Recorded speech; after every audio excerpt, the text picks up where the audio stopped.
Le Kenya va bientôt achever la nouvelle ligne ferroviaire à écartement standard. Sur près de 500 km, le premier tronçon de cette ligne va connecter Mombasa sur la côte à la capitale Nairobi et éventuellement l'Ouganda et le Rwanda.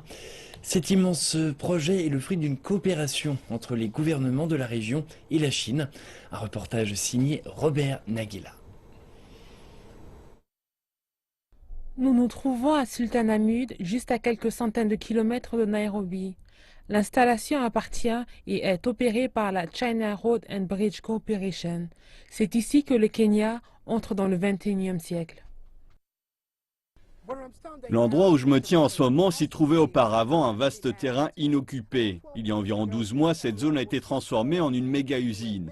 Cette usine fabrique des composants pour la ligne à écartement standard qui connecte la capitale Nairobi à la ville côtière de Mombasa et s'étend sur un total de 472 km.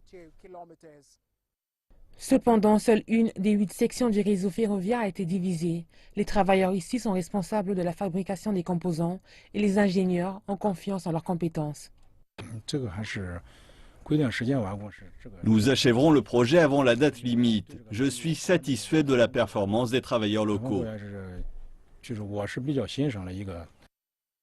Environ 800 Kenyans sont employés ici dans le cadre de l'accord signé entre le Kenya et la Chine. L'entreprise propose également une formation spécialisée aux travailleurs locaux.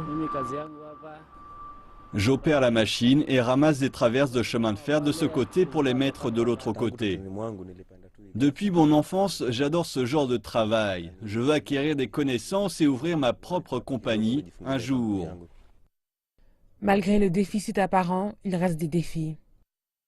Le plus grand défi est par exemple la localisation. Nous voulons que le projet soit entièrement localisé, mais il y a des différences culturelles et barrières linguistiques que nous sommes en train de surmonter.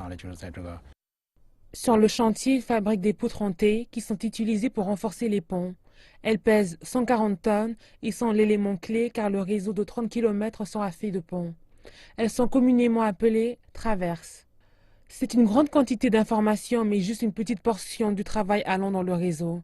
Il s'agit seulement de la première phase qui sera achevée d'ici 2017.